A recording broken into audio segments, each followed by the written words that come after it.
নমস্কার বন্ধুরা, welcome to এসটিউনিক sports. তো এই মুহূর্তে একটা বড় সুখবর ইস্টবেঙ্গল সমর্থকদের জন্য। একজন দুর্দান্ত প্লেয়ারকে ইস্টবেঙ্গল সাইন করিয়েছে, সেই নিয়ে আপডেট শেয়ার করার সাথে সাথে বিদেশি প্লেয়ারদের নিয়ে কথা বলা রয়েছে। তো খুবই ইন্টারেস্টিং ভিডিও হবে, শুরু থেকে শেষ পর্যন্ত দেখো। আর ভিডিও ভালো লাগলে সকলে একটু লাইক শেয়ার করে দিও, আর চ্যানেলে প্রথমবারের জন্য এলে চ্যানেলটাকে সাবস্ক্রাইব করে নিও, তাহলে প্রিয় দলের খেলার সমস্ত আপডেট তোমরা এখানে পেয়ে যাবে। তো চলো আর দেরি না করে ভিডিও শুরু করা যাক। তো প্রথমেই যদি আমরা একটুখানি চেন্নাইন এফসিকে নিয়ে কথা বলি, তোমরা অনেকেই চেন্নাইন নিয়ে আপডেট প্রতিদিনই জানতে চাও।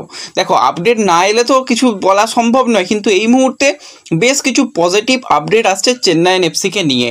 তো চেন্নাই কিন্তু 3 থেকে 4টে ডোমেস্টিক সাইনিং করাতে চলেছে, তার সাথে সাথে 3 থেকে 4 জন বিদেশি সাইনিংও করতে চলেছে। তো ওভারঅল দেখতে গেলে চেন্নাই কিন্তু চাইছে সুপার কাপের আগে যতটা পারা যায় দলকে তৈরি করে নিতে, এবং অবশ্যই ক্লিফোর্ড মিরান্ডা তার পছন্দের প্লেয়ারদের কিন্তু চাইছে, ম্যানেজমেন্ট সেই সমস্ত প্লেয়ারদের দেওয়ার জন্য কিন্তু রাজি রয়েছে। তো সেই মতোই তোমাদের জানিয়েছিলাম একজন প্লেয়ারের জন্য ইন্টারেস্ট শো করছে চেন্নাইন এফসি।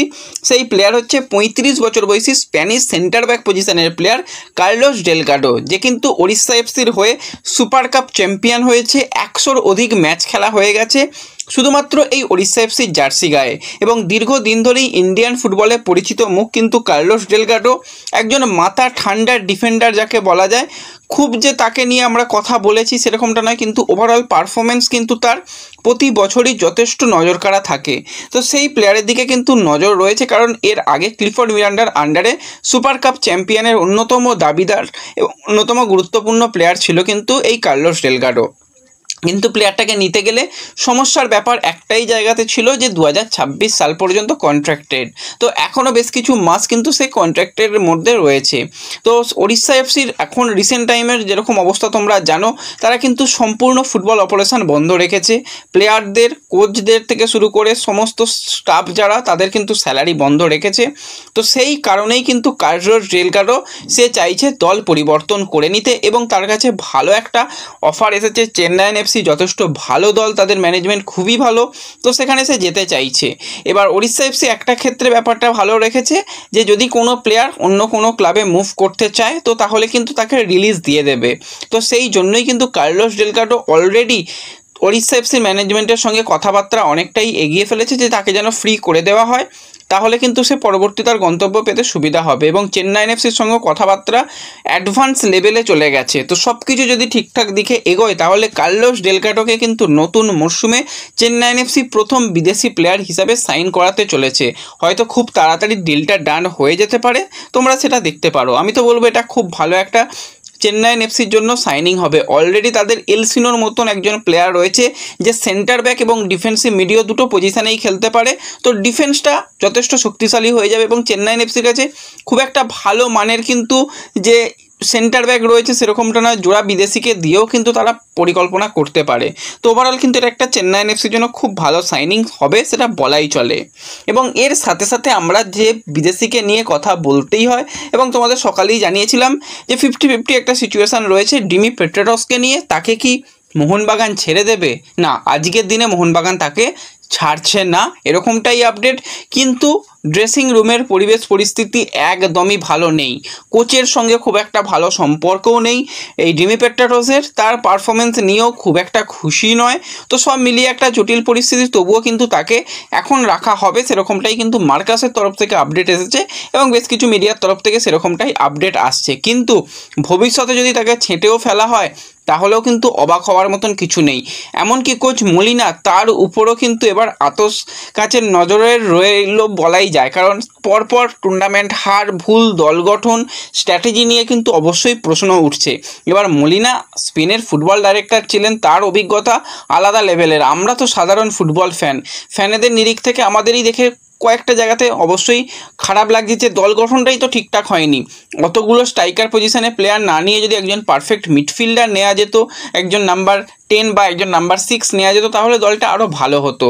তো সেই সব নিয়েও কিন্তু ম্যানেজমেন্টের সঙ্গে বৈঠক চলছে। তো দুজনের ব্যাপারই কিন্তু 50-50, মলিনার ব্যাপারও 50-50, এবং ডিমি পেট্রাটসের ব্যাপারটাও কিন্তু সেম ওই একই জায়গাতে রয়েছে।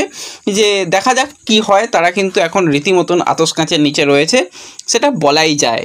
এবং এই মুহূর্তে ইস্টবেঙ্গল কিন্তু সত্যি খুব ভালো দল গঠন করছে। তাদের রিজার্ভ টিম বা যেটা রিলায়েন্স ফাউন্ডেশন ডেভেলপমেন্ট লিগ খেলবে যুব দল, তো সেই যুব দলের দিকে, এবং যুব দলের কিন্তু বেশ কিছু ভালো ভালো সাইনিং ইস্টবেঙ্গল করছে। এর আগে আমরা দেখেছিলাম গুই থেকে সাইন করানো হয়েছিল, গুণরাজকে সাইন করানো হয়েছিল রিসেন্ট টাইমে। ভানলাল পেকা নো ডাউট ভালো পারফরমেন্স করছে এবং সিনিয়র দলের অন্যতম দাবিদার কিন্তু ভানলাল পেকা থাকবে, তো তাকেও কিন্তু পরিকল্পনা করে সাইন করিয়েছিল তো সেই সময় কার্লেস কোয়াদ্রা, তো সেই কাজটাই কিন্তু এবার করছে সিংটো। দুর্দান্ত বেশ কিছু সাইনিং করেছে, অলরেডি কিছু প্লেয়ারের আপডেট তোমাদের দিয়েছি। এই মুহূর্তে একটা দুর্দান্ত প্লেয়ারকে ইস্টবেঙ্গল সাইন করেছে, তার বয়স কিন্তু 15 থেকে 16, এরকম 15-16 বছর বয়স। সে কিন্তু একজন উত্তরপ্রদেশের প্লেয়ার, মিডফিল্ড পজিশনের প্লেয়ার মোহাম্মদ জাহিদ, যার কিন্তু ফুটবল কেরিয়ারটা শুরু হয়েছিল বেঙ্গালুরুর একাডেমি থেকে। বেঙ্গালুরু একাডেমির প্রোডাক্ট, পরবর্তী সময় ইন্টারকাশিতে যায়, আবারও বেঙ্গালুরুতে ব্যাক করে। তো সেই বেঙ্গালুরু থেকে কিন্তু এই ট্যালেন্টেড মিডফিল্ডারকে কিন্তু সাইন করিয়েছে ইস্টবেঙ্গল।